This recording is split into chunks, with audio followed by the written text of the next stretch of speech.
Broadcast is now starting. All attendees are in listen-only mode. Hello everyone. Welcome to the AVPN webinar on creating a robust ecosystem for social businesses, challenges and opportunities. My name is Kavita and I'm the Manager, Knowledge and Member Engagement at the Asian Venture Philanthropy Network, AVPN India. AVPN is a unique funders network committed to building a high-impact philanthropy and social investment community across Asia. Currently, we have over 600 plus members across 59 countries, and we are very pleased to have two of our members based in India speaking today. Representing UnLtd India, we have Anshu Bhartia, CEO. She'll enlighten us on social impact for non-profits. Following that, we have Anant Arvamudan, who is the energy lead at Villgro Innovations Foundation. He will explain the social enterprise ecosystem. Before we proceed, a few housekeeping instructions. We will not take any questions during the presentation, but we will open up the floor for Q&A after the speakers have presented. But please feel free to use the console to type in your questions while the speakers are presenting, and I will raise all the questions at the end of the presentations in the Q&A session. If you have further questions that are not answered by the end of the webinar, you can email us at india@avpn.asia. With great enthusiasm, I will now hand over the presentation to Anshu. Thank you, Kavita. With UnLtd India's 12 years experience of incubating 250 plus social entrepreneurs, learnings from our time with them, understanding the challenges, and the immense opportunities which come, it's my honor and pleasure to be presenting at this webinar, sharing my perspectives on creating a robust ecosystem for social businesses. What are really social businesses? As widely understood, mostly they comprise of social enterprises. Today, B Corps are also becoming a name because these are corporates doing their own work in a socially responsible manner. For UnLtd India and our experience, we would love to add non-profits to social businesses. Traditionally, they have always been considered outside the scope of a business. However, for us, the entrepreneurs, the founders, they come with a vision. They take the same amount of risks, have to raise funds constantly, and have all the challenges associated with running an organization. Impact for different organizations is based on their theory of change. Focused on larger outcomes, impacts could be like mainstreaming people with disabilities, could be increasing learning outcomes in education, improving agricultural productivity, thus making it a sustainable livelihood opportunity. The measurement includes outputs of activities, outcomes, and in the long term, visible impact. Social impact for enterprises. Creating products and services that are accessible and affordable to the lower income target audience. It could be a low cost diabetes equipment, or those that are produced by the underserved population, like coverers producing a high-end footwear, or waste management, which is going to lead to saving the planet. All of them have one thing in common, a focus on the triple bottom line, sustainability with impact. At UnLtd India, we support both for-profits and not-for-profits. We are often asked, how do you differentiate a social business from a business? For us, it is social entrepreneurs who are entrepreneurs driven by purpose before profit. For the purpose and context of this webinar, we thought we will define the spectrum of social businesses. I will be walking you through challenges and opportunities of not-for-profits, while my esteemed colleague from Villgro, Anand, enterprise ecosystem. The types of organizations are usually categorized as small, medium, large, the SME segment that we keep hearing about. For the purposes of this presentation, I have classified the organizations based on their life stage, idea stage, small organizations, and large organizations. What are these organizations and who fits the various nomenclatures. I just thought it might be easier to take an example and walk you through the three stages as we see them. Taking an example of a non-profit, which we've supported over the period of 10 years. Ashok, himself a fisherman's son, due to a very strict father, didn't drop out of school and do what most of his friends were doing, get into early drinking, smoking, petty livelihoods. At 17, having completed his basic schooling, he wanted to influence children in his neighborhood to continue their education and not be early dropouts. He decided to use football as a medium of engaging them. He offered football lessons with the caveat that you have to go to school. If you drop out of school, you have to drop out of the program. He was experimenting with an idea, saw a huge potential, but didn't know what that potential was. Couldn't even in his imagination have thought of what it will be today. At that stage, we would call him an idea stage. India is 112th country out of 156 countries on the Sustainable Development Goals, which most of us talk about in all our conversations. Social awareness is rising. Many people have ideas to address issues that bother them. They have a solution. They need to pilot and find an optimal problem solution fit. All of these organizations we classify as an idea stage. Going back to my example of Ashok. Ashok, in the first year of his being, he was piloting his theory of change. He had enough demand from children who wanted to enroll in his program. But these were non-paying customers. The expense was not a priority for the families of people like Ashok. Ashok decided, with our advice, to set up a non-profit. From our small fellowship grant, pulling in whatever money he could raise, he completed the compliances, got in a small team of volunteers. He started building a program around life skills, hygiene, nutrition. Bought the footballs he required, the most basic requirement for delivering his program. Thus, Ashok founded Oscar Foundation. To us, an organization which is registered, has a proven problem solution fit, actually falls in this category. Between small and large, there is a long step, but classifying all organizations which have a proven problem solution fit, have credibility, have achieved some scale, 3 years plus, have balance sheets to prove. For us, these are large organizations. Ashok today continued to be supported by us, has an organization which is present in 5 states of India, has supported 12,000 children in completing their education. Oscar has built up a program to include what he didn't have initially, but he's widened the scope or deepened the impact by adding computer classes, math, education, literacy classes.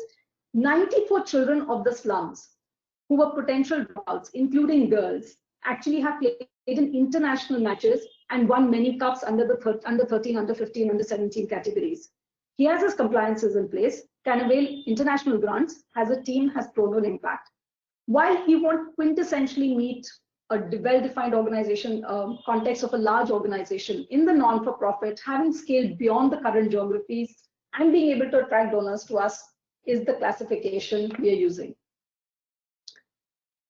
Having laid out the spectrum, we will now move quickly to the needs and touch upon the challenges at each stage. Idea stage. This is the stage when you're testing the problem solution fit. They need to build on their preliminary research, gather primary, secondary data. This requires time and expertise, many that an entrepreneur don't have. They come into the sector because they like the problem and they have a solution that they feel will address a small segment of that entire large ecosystem, but they don't understand how the entire sector works. They need understanding and probably an understanding of how the solution will fit into the overall scheme of things. They need money for engaging volunteers, for travel, for their pilots.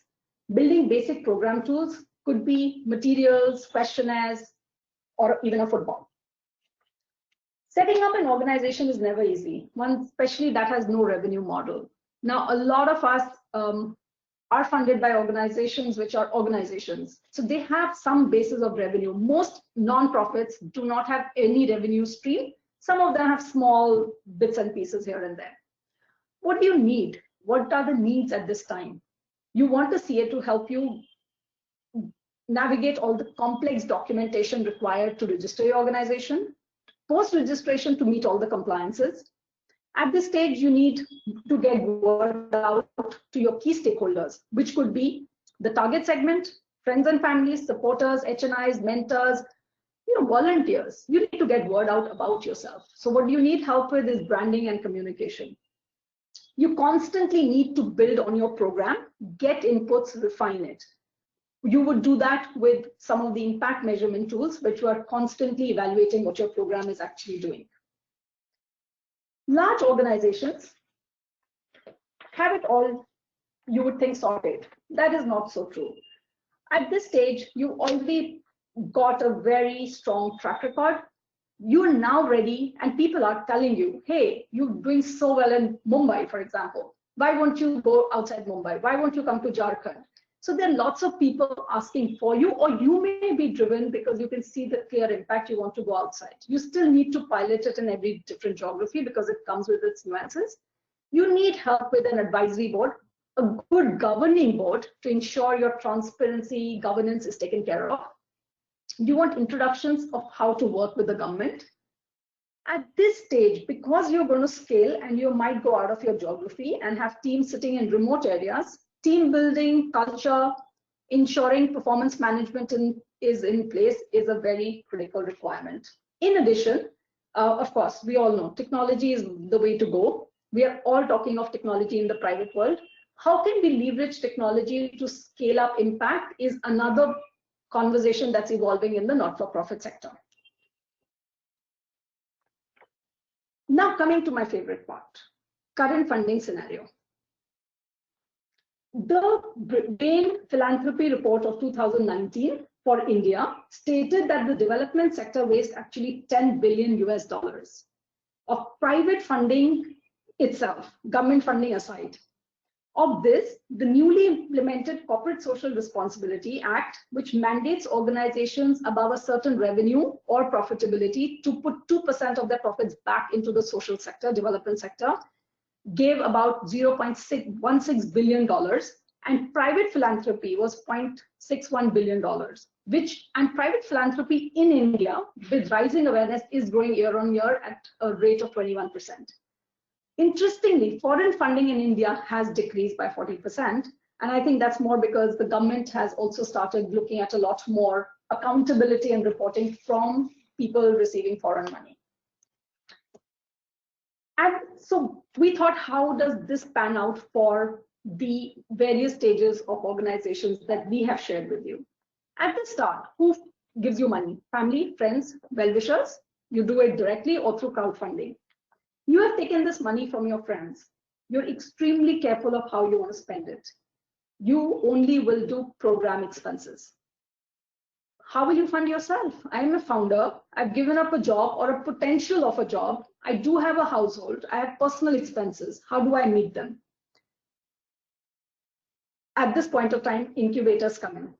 Incubators like ourselves actually give small fellowship kind of grants and have been a reason why some of the entrepreneurship programs are developing in the not-for-profit sector, but there are only few of us.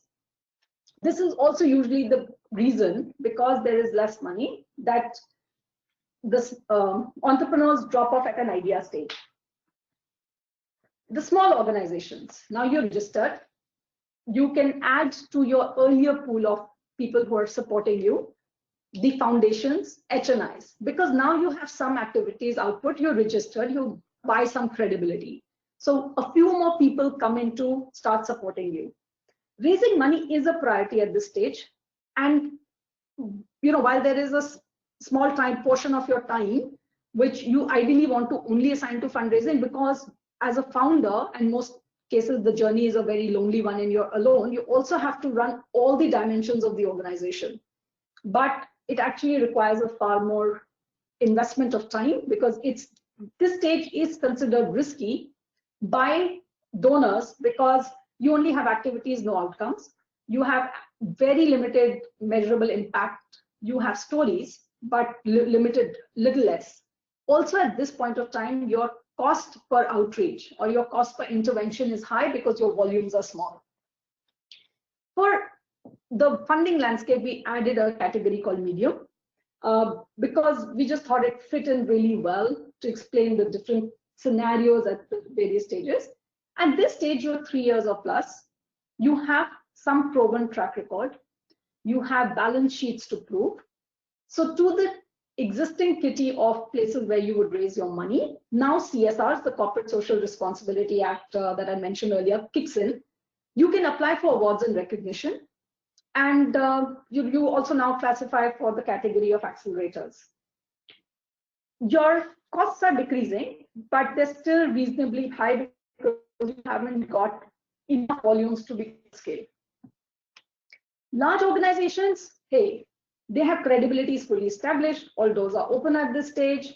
The interesting opportunities that start coming at this point is government grants. Your ability to bid for RFPs in a consortium, the impact bonds, which are now becoming more common, the development of the social impacts, they all become applicable to the large-scale organizations.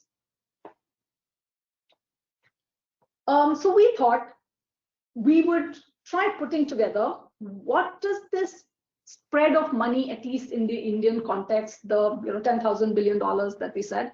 Now, there's no documented information on this, but we thought let's take a stab on where does this money really go. Just talking to people with our own experience of our 250 organizations, this is purely a personal representation. I would love to work with somebody to get the right data, but intuitively it sounds about correct, that the largest money goes to the large organizations. We also thought it would be interesting, while this intuitively seemed correct to us, we said, okay, let's start playing with how many organizations are there in each segment. Again, we didn't have a verified means of this data. So absolutely visually, we've put it together from a illustrative context and not something which can be quoted at any point of time. You will see the color yellow appearing. So the green circles are the funding quantum that we showed you in the previous slide. The yellow is an overlay of number of organizations in this segment. Again, intuitively, and can't be held to this number at any point after this conversation, is that 90 to 95% of the money goes to the top 20% organizations, medium and large, if we club them both. There are a large number of idea and small organizations, which idea stage organizations, of course, if they don't get the funding and don't move to small, they kind of end their work. Small organizations, fortunately, unfortunately, are mostly manned by extremely committed people, don't want to give it up. They either start doing part-time consultancy or they stay where they were in the small community, doing the work they'd started and investing their own personal time and finding some resources to continue doing the work. Last year, in addition to constantly hearing from our active social entrepreneurs who are in our current cohort, we also reached out to our alumni. We wanted to know how they had done and their asks. It was interesting, heartening in some cases, and not so in many. 1 of 5 had progressed to what we call medium and large. Clearly, most of them had stayed in the small category. So how can you contribute? To me, there's an appeal. I know a large portion of people attending this conference today are donors, philanthropists, givers. I would urge you to look at the distribution of the money that you give across the spectrum as I shared. Maybe can we move the 90% to an 80% for the medium and large and start looking at a way to contribute to the small and idea stage organizations. There are many ways to reach out to them through incubators like ourselves. If you don't know who are the credible ones, you could make them part of your employee giving so that employees give at the smaller stage and then they become pipelines for your grant funding. Interestingly, while money is what most people ask for, I think it would be great if people start contributing in time. Entrepreneurs struggle to find good resources for technology, for MIS, design thinking, leadership coaching, networks, branding, communication, connecting to networks, digital media. If you know how to use social media well, please help. There are many ways to contribute. If you could marry the vision of, understand the vision and mission of the organization and the founders and translate it into something which they can work on or work with to increase impact, would be huge. What's the return of investment for all the work and maybe taking some of the risks at an early stage? We believe for every dollar invested, in every hour committed, you will get two outcomes, the measurable and the immeasurable. The immeasurable is the joy, the stories, the increase in confidence, the increase in empathy, increase in a student being able to stand, who was a school dropout, could stand on stage and recite a poetry. The return on investment is huge. With this, I hand over to Anant, my colleague from Villgro, who will take you through the social enterprise ecosystem. Thank you so much, Anshu, and thank you, AVPN, for giving me this opportunity. It's a real pleasure to talk to all of you about the social enterprise ecosystem. At Villgro, we believe that the vehicle of change that we have chosen are social enterprises. Now, social enterprises, as everybody knows, are companies or for-profit enterprises that can that have a social purpose, but also are set up as true businesses which can generate revenues and profits, right? We believe that they have the potential to create a deep exponential impact in low-income markets through their business models, through the kind of disruptive technologies that they bring. Now, the key over here is that I guess threefold. One is the sustainability that the social enterprises, by virtue of generating their own revenue and profits, they are sustainable in the longer run. Secondly is the scalability that you can go from 100 to 1,000 to million because that's the nature of business. And lastly, the replication, because any good idea, if it works in one place, can as well work in some other place. So these are the big advantages of social enterprises. Before I make it sound that social enterprises are the solution to all problems and very easy to create, I must point out that social enterprises cannot exist on their own. There are very few countries, I would say, where social enterprises are have really spread and made a mark for themselves. India is getting to be one of them. But very importantly, for a social enterprise to succeed, there has to be an ecosystem. Now, what do I mean by the ecosystem? Ecosystem, in my view, consists of four aspects. So there have to be certain institutions that are geared up to support these innovative social enterprises. Secondly, the capital or the funding. I think Anshu spoke a lot about the funding for nonprofits. It's very much the case in the for-profits as well, that without proper and well-suited funding sources, it's very difficult for them to survive. One major difference in the for-profit case is the channels. That is that because these organizations sell their products or their services, they need to explore a variety of channels, which may be very different from the channels which regular conventional businesses use. And lastly, the partners who complement the abilities of these enterprises. So this is the ecosystem. Let's dive a little deeper into that. So let's look at first the idea of nurturing, or the institutions that nurture and help these social enterprises reach their full potential. So similar to how Anshu showed, I'm also trying to show the journey of a social enterprise across its lifetime in 4 stages. And we'll explore what these different ecosystem pieces, how they come into play in each of these stages. So at the idea stage, for example, one of the most important elements of the nurturing ecosystem are the accelerators and the tech incubators. So accelerators are those institutions which help these enterprises, first of all, fine-tune the idea and also create some kind of initial business plan which shows them whether their business is viable or not. And then based on that, infuse a little bit of funding so that they can move ahead from the idea to the next stage, which is the MVP, or the minimum viable product stage. Similarly, at this stage, it's very important to have tech incubators who focus more on the product or the service rather than on the business, right? Because that is still under development. At the idea stage, it's very important to have mentoring, but of a more generic nature. Some mentors who show the general direction in which the entrepreneur needs to go, keep their spirits up, give them some of the basics of business and so on. Moving on, as the enterprise reaches the MVP stage, or the minimum viable product stage, a different kind of incubator, which is a techno business incubator, comes into play. Because remember that though the product may still have a few kinks to be ironed out, the business aspect kicks in here. The entrepreneur has to figure out how to get the product to market. At this stage, while the generic mentors still play a role, there is a need for more specialist mentors who understand the sector. This becomes even more important at the scale stage. That is when the enterprise is ready to, has already done some amount of pilot marketing and so on, and then wants to scale up to, to access much larger chunk of the market.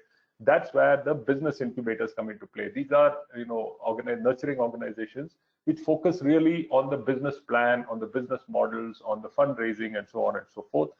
This is a stage where the specialist mentor has to come in. People who understand the sector, people who have good contact, who can open doors and so on. And obviously these people are much harder to find, but it's very important to have specialist mentors at this stage.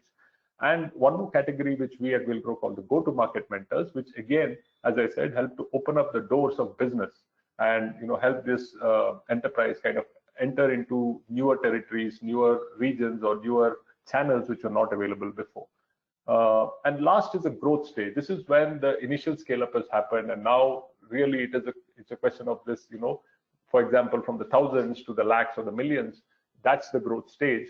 And here is where, at the nurturing level, often the impact investors, the people who bring in the larger chunks of money, they themselves play a nurturing role, as well as executive coaches who work with the CXOs to help them kind of scale.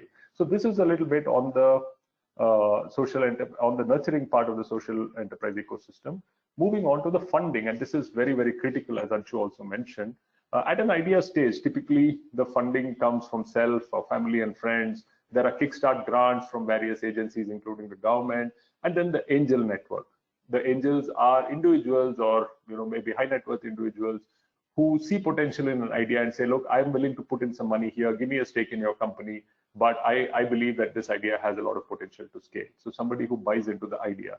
Similarly, at the MVP or minimum viable product stage, angels continue to play a big role because these are the kind of people who believe and buy into something at an early stage. There are scale-up grants available from various sources, and this is also where the early stage equity comes in, and often nowadays replaced by quasi equity or convertible notes, which don't put a valuation on the company, but put in money with the valuation being pushed to the next round of fund infusion, right? Then again, on the funding timeline, you see when the enterprise is ready to scale, there is seed capital coming in. Just to give a sense of the sizes, probably at the MVP stage, you would be talking in the Indian context of money to the tune of about anywhere between 25 to 75 lakhs, coming into the organization as a very early stage equity. At a scale stage, you're talking about, probably somewhere in the range of 1 to 3 crore of money coming in the form of equity. Very important to note that this is also the stage where debt funding plays an important role in the life of a social enterprise. For working capital, invoice financing, basically bridging the short-term, money requirements. I think, and even in some cases, the longer-term money requirement. This is where the debt capital comes in very important at the scale stage. And moving on to the growth stage, that's where your Series A kind of investors come in.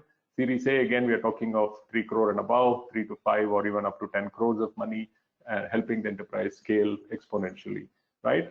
This is also another very important category of investor called the strategic investor comes in. Just for those who don't understand these terminologies, maybe a small word of explanation. Typically, your funds, which are the venture capital funds, they come with a certain time frame of investment because funds are operated on an 8 to 10 year basis, for example.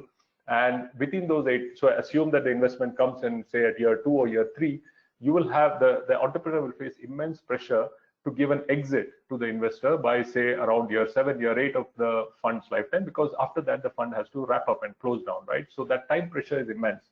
A strategic investor, on the other hand, does not have that. Strategic investors are typically usually other corporates, in some cases, there's, other forms of growth capital, which are not looking at a time horizon, but really putting this in from a strategic point of view because of a strategic alignment or a mandate alignment or something like that.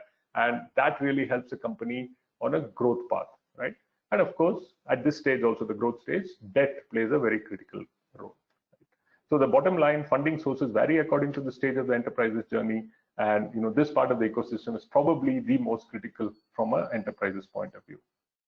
Now, talking about the sales channels for social enterprises, I think at Villgro, we found that the go-to-market part, which is, people with great ideas, great products, actually converting that into something which, customers will pay for. That is the single biggest challenge in an entrepreneur's journey, right? Obviously, at idea stage, that challenge does not exist. You're still grappling and playing with the idea. The minute you go to a MVP, a minimum viable product, that's when everyone wants to see, can you generate paying customers, right? So that's why you need friendly partners for pilots. You need corporate partners, very, very critical here for the B2B support and for kind of piloting these initiatives. Just to give an example, last year we did a very interesting program called Yes Scale with the Yes Bank, where we had around 13 startups were linked with well-known businesses in their respective fields who had earlier supplied use cases saying that these are pain areas within our organization. Can you find a startup that can solve it? So we found startups with very adjacent kind of solutions with some amount of tweaking needed to exactly solve this issue in the respective corporate, put them together, and the results were wonderful because not only did these startups get a lot of confidence and get real world kind of use cases against which to develop their product. On the other hand, the corporates got solutions which probably were not, were important but not urgent, and therefore they never had got around to doing it. But here are these innovative startups coming and providing them on a platter, solutions which were solving some of their business needs. So I think B2B pilots are very critical. Moving on to the next stage, the scale stage, I think the sales channels here, one will have to segment into the B2C or business to customer, where, the enterprise needs to build a distribution network. B2B, again, the corporate partners become very critical here. And at this stage, the government comes in. It's very important, like in the social enterprise world, a lot of the business is driven by the government, and therefore it's very important to have, a government channel. However, at a scale stage, it's probably difficult to do business with the government, and often our enterprises do it through intermediaries. Moving on to the growth stage, again, similar on the B2C and B2B, but on the B2G, typically the business to government, by now the enterprise has the financial stability to actually deal with the government, mainly the large cash cycles, because the government takes a long time to pay, and you need to be able to tolerate that delay in payment. Right? So I'll move on quickly to the next bit, which is the partners, and just to emphasize that social enterprises require partners who complement their capabilities. At an idea stage, it's very important to get your use case right, the problem definition right, so that then your solution will fit the problem correctly. So academia and industry play an important role. All entrepreneurs need a workspace. They may not be able to rent an office, so the shared workspaces are very important. Basic legal and finance to register and to get your accounting system in place, etc. Moving on to MVP stage, again here, prototyping and small scale manufacturing partners become important. A lot of customer analysis is done at this stage. So again, market partners are important. Domain partners, for example, if you're a healthcare startup, you need a hospital in your partner list. Otherwise, it's very unlikely that you will get the solution right. And government labs for various kinds of certification. At a scale stage, you typically, and these days, everybody outsources a manufacturer. So you need a good manufacturing partner. You need very good market linkage. So what I mean here is if your product is enabling something, let's say it's enabling a better productivity of some, let's say, textile, then there should be somebody who picks up that additional production and sells it in the market at a premium. Otherwise, the whole chain, the value chain collapses, right? So that market linkage is very important. And in the social enterprise ecosystem, it's very, very important that the entrepreneur sees the entire value chain and not just the small part that they are focusing on. Then there's a compliance bit, which needs good, solid partners to support. And on the growth stage, fundraise becomes important. So you need a good investment banker. You need to be part of industry bodies that govern the policy or which kind of influence the policy in your sector. You need to probably have a consulting partner as well who can guide you on some of the strategic aspects. So how does that all pull together? Here's the social enterprise ecosystem which I was talking about. Just in one view, you have the enterprise at the center, you have the nurturers, the partners, the funders, and the sales channels that I was talking about. I guess the question will be, since a lot of the audience on this webinar are people who are venture philanthropists, who are, organizations who are interested to kind of support this whole ecosystem. Where can we do that? Might be the next question, and I've tried to capture that in the same picture. So, for example, on the nurturer front, like the accelerators and incubators are quite heavily dependent on support from the outside world. So corporates can chip in there are possibilities even within the existing CSR laws to support incubators who in turn support social enterprises. Now, coming to the partners, as I said, a lot of the fine tuning of the problem statement, the use cases, has to come from the industry. So, if there are people in the audience who are from the corporate world, you can do immense kind of service to the social enterprise sector by providing good understanding of the problem statements. Moving on to the funding side, of course, a lot of the at an individual level, a lot of the angels and the seed funders are coming from the corporate sector, and also at some of the monies for seed funding is also being generated from the corporate and the venture philanthropy sector. And a lot of the strategic investors who take long-term positions in some of these social enterprises are from, are essentially a form of venture philanthropy. And lastly, on the sales channel side, I think the corporates and the larger organizations can play a very critical role in the go-to-market piece. I'll just illustrate that with my next example, which is to talk a little bit about Flybird, a company which we had incubated. Just an example. There are, as you'll see, close to 300 companies that Villgro has incubated, but just pick this example.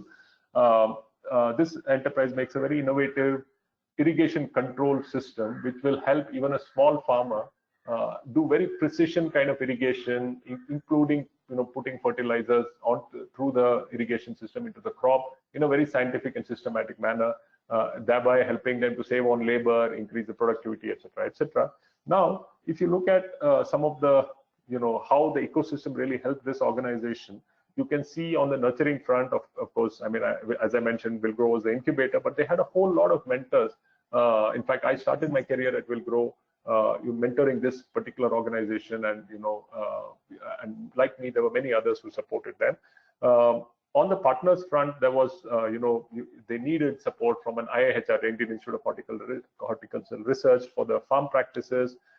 To be compliant with the standards, you need consultants who can help them. They had to register their IP, so they needed a good kind of IP agency. A lot of their manufacturing was outsourced, so they needed to build up a good database of outsourced manufacturing partners. The funding front, of course, Villgro gave the initial funding, but a lot of others chipped in. But very importantly, on the sales channel, I wanted to point out that for a long time they were struggling with the B2C, that is trying to go through the direct sales and retailer and distributor. But at some point, one of the large corporates and their agri integration business, system integration business, came in and said, look, we are getting a lot of inquiries, in this kind of irrigation automation space, and you seem to have a good product. So why don't we try to make these two worlds overlap? And that was the start of a very, very interesting partnership where the distribution network of this large corporate became an extended arm of the small startup, and it was a win-win situation for both. So just wanted to illustrate how this kind of a tie-up, which and this kind of a support for a social enterprise can really push it forward. I guess with that, I just wanted to tell very briefly about Villgro. We've been around, actually now it's our 19th years over. We are in the 20th year. We have 276 innovators and many more as we speak. So probably the number is getting closer to 300. More than 3,500 jobs, more than 52 crores of funding. And we also have about nearly 20 million lives touched, and nearly 127 crore of follow-on funding has been raised. So yeah, with that, I will probably stop and hand over to Kavita. In case there are any questions on what Anshu or myself said, we are very happy to take them. Thank you. Thank you, Anant. We now move on to the Q&A session, and I can see a lot of hands raised. So I request all the attendees to kindly type in their questions in the question box so that I can see them. We already have received some of the questions. So I am just reading out the first question. Are there any trends that you are seeing in terms of spread of funding towards particular themes or sector? For example, education, health. Do you see any changes in the next 5 years? Anshu, would you like to take this up? Sure. So yeah, actually education was the primary focus for the last 5-8 years. I see it moving in a more concerted way. It's like consolidating itself to more specific themes, but the newer emerging areas are health and mental health more so. I think that's becoming a awareness in the world that mental health is a big challenge we are facing. We see an increase in entrepreneurs and funders talking about it, but and the other is waste management. And third one is livelihoods. Again, we are constantly talking of numbers of people who will become unemployed. Strengthening the NSDC work or starting newer ideas, especially towards 21st century skills, are areas where I see will be the focus for the next 5 years.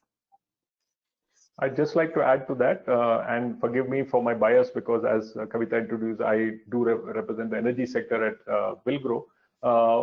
We do see a lot of push towards the climate change space. And I think this is another very big trend. You'll see a lot of big organizations, big financial organizations commit a large part of their earnings running into the billions and if not trillions, towards this space. Now, how much of that will actually translate into funding for social enterprises and non-profits in the space, we don't know, but surely there will be a significant chunk. And second thing I'd like to point out that climate change is a very vast, all-encompassing space.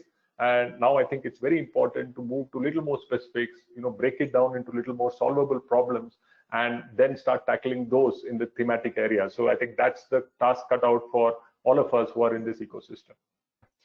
Anand, there's a question for you. Have you implemented any blended finance models outside social impact bonds in your financing approaches? Unfortunately not. I mean, though we have seen and we have been tracking some of those trends. I mean, at Villgro specifically, see, we are registered as a Section 8, that's a not-for-profit, and that does put a lot of limitations on the kind of financial engineering or innovation that we can do. So unfortunately for us, it has primarily been grants and equity, but and we can't even do debt for that matter because of the restrictions. So no personal or first-hand experience, but yes, that we do see quite a lot of activity outside. Anshu, there's a question for you. Should a social enterprise or social business register as Section 8 company or a private limited company? You could register as both. I think the important point would be what is it that you're expecting at the end. If you want to take out money and distribute as dividends, even amongst, let's say, the people who are contributing to the organization, then you need a private limited. A Section 8 by definition is a not-for-profit, does not allow for equity distribution. So if your motive is more philanthropic and the money can keep getting reinvested in the business, you can be a Section 8. Also, I think at the next level of depth, it's if you're going to be making profits, because if it's a business, then you may not want to do the other legal registrations like 12A ATG, because they only come if you are not service income based. But I can take that more offline. But philosophically, it depends on what is the outcome you expect. Okay, the next question I think is for both of you. What encouragement are social firms getting from government and India policies? So basically they want to know what's the policy scenario in India with regard to social enterprises and how organizations like yours, which are ecosystem builders, are influencing them. So I think Anand, you can start, and then Anshu, you should also add in.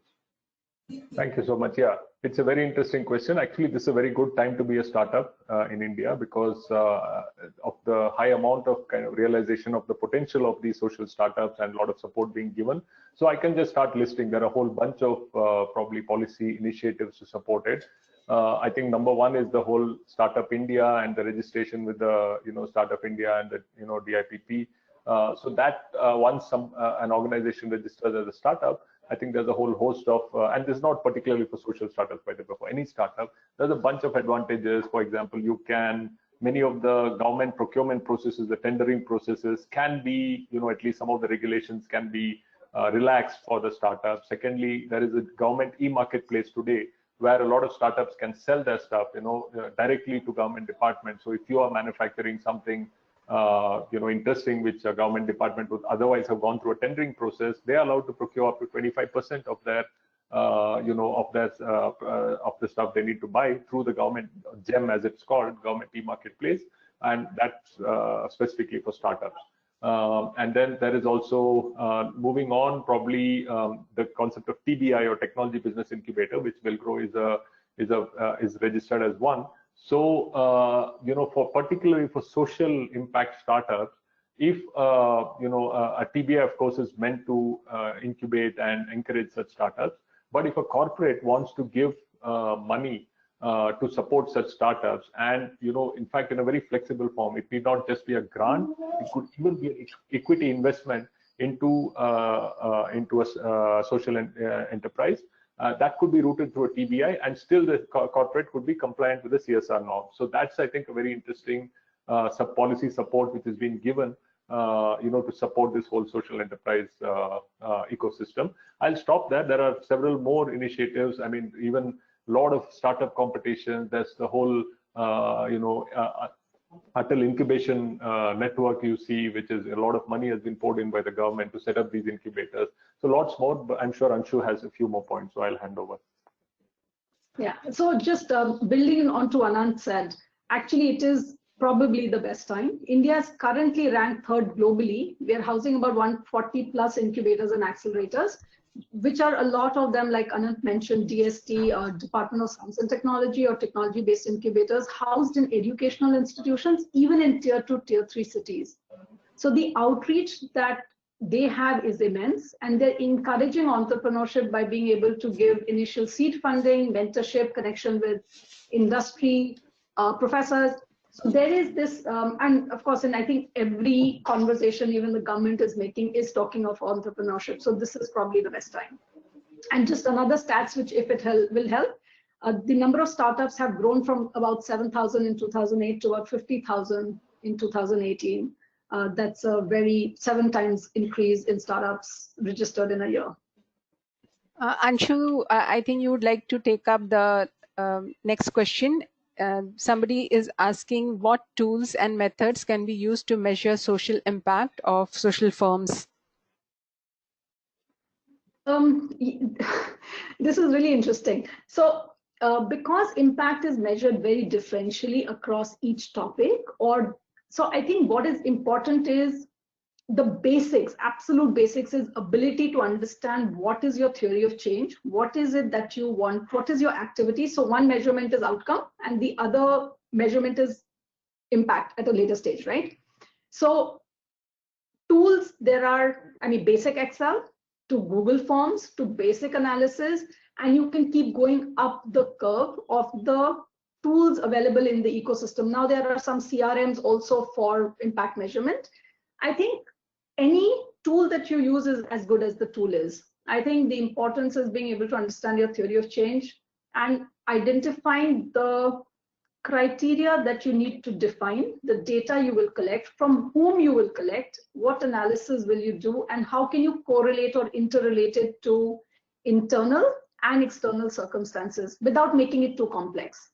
I would kind of say that's the more important thing. The tools in that sense would become secondary, and it would depend on the amount of data available. The next question is for you, Anand. What are the challenges of social enterprise faces with regard to scale, and how are they different vis-a-vis the general enterprise or startups? I mean, the simple commercial businesses. Right. Okay, I would first let me take what are the challenges that a social enterprise faces with respect to scaling. I think in many ways the same as any other startup, which is one is to move from that, however brilliant the product or the service, to get it into the market, to scale up the sales network, to increase the revenues and so on, to also to raise funding. I think that's always a big challenge. Because in order to scale, you need to have, today the concept of organic growth, probably in the previous generation was how, everybody grew by, you made money, you reinvested some of that, grew, but now no longer is that's the case, right? You need to raise money, you need to kind of use that money to kind of grow exponentially and so on. So that raising money is always a challenge. But coming to how is it different from a regular for a fully commercial enterprise, I think as Anshu very beautifully put it, most social enterprises put purpose before profit, and therefore that purpose, when you're saying that you want to serve somebody at the bottom of the base of the pyramid, somebody with low income, with very little disposable income to kind of spend on your products, and therefore you keep your margins deliberately low. All these become much bigger challenges. You're not selling, cell phones or tablets to, higher income groups who have a lot of disposable cash who will buy it on a whim. These are people, you're asking them to part with very hard-earned money, which will probably represent that year or 2 years savings. Take that risk and invest in your idea, which I think is the single biggest challenge. And secondly, because of that, because of the fact that these people are, your customers are poor, that often, they are very risk averse, and therefore you have to do a lot of concept selling, a lot of convincing on the idea before even the product can sell, right, or the service can sell. I think that's where, this whole concept selling is something which is not very common elsewhere. Like if I'm selling and, I'm asking people to kind of, or selling some kind of a fitness service, I think the concept of a fitness service is pretty well known. It's more of how I brand it and how I position it and, how I reach to people. Whereas here, if I'm trying to sell somebody at the same example of an improved irrigation system, you have to first tell them why they have to change what they are doing for so many generations. First, that concept has to be sold, and then only can you sell your product or your service. So that's, to me, the single biggest difficult part. The next question is for both of you. I think, Anshu, you can start by answering. Do you provide coaching, mentoring support for micro enterprises supported by NGOs? No, unfortunately, we don't work with micro entrepreneurs because our theory of change is we are working with change makers or people who are going to create change. So if an entrepreneur is going to work with micro entrepreneurs, we would. But and because coaching at a micro entrepreneur level is a little more different than an entrepreneur who's going to create an organization which will engage more people and build out. So we haven't, just keeping to our own vision and mission, we haven't moved to micro entrepreneurship coaching. I have done that in my past life, but not at UnLtd. Anant, would you like to answer that? I lost the audio briefly, Kavita. Can you repeat the question?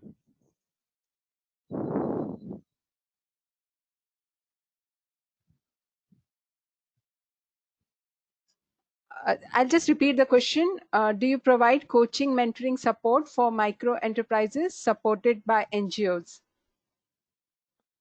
At Villgro, I would have to honestly say the answer is probably no, not directly. Though we do support a lot of organizations which in turn work with micro enterprises, micro entrepreneurs and micro enterprises supported by NGOs. But no, as I said, we have chosen or we've picked the social enterprise as a vehicle of change, and therefore all our interventions are through those social enterprises. So not directly with the micro enterprise or village level entrepreneurs, unfortunately. The next question again is similar. Can a new social business apply for seed funding from Villgro and UnLtd? I'll take the Villgro bit first. When you say new social enterprise, if it is still at a very early or idea stage, probably not. I think increasingly in this ecosystem, everybody and including Villgro wants to see a little progress on the idea, wants to see somewhere, at least edging towards the minimum viable product or service before, they take up the support activity or the nurturing activity. So if it's a social enterprise which has made some progress in the idea and are able to, and most importantly, has made a lot of progress in understanding their customer base. I think that's something very important for us, right? It should not be a solution coming from above and then trying to go and fit itself to problems. The problem and the customer base should be very well understood. If that is done, then yes, certainly.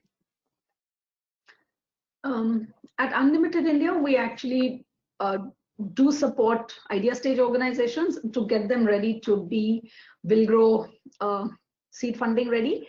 Only thing is, caveat is we don't do seed funding. We give small fellowship kind of grant to the entrepreneur, which is really small, but we do not invest in organizations. We don't we're not registered a legal entity which could make such seed funding kind of investment. But with our small fellowship grant, you would get the coaching and the mentoring and the connections to be able to hopefully at a later stage apply to a Villgro. The next question is again for both of you, and I think Anshu, you can start with answering. Given the growing interest of the impact investing community in India, how does an SE prepare itself to make the most of the opportunity? Oh, very interesting. So I think, again, given that impact investing is increasing, I think social entrepreneurs need to understand while they're coming with ideas and passion, they need to make sure they're also market ready.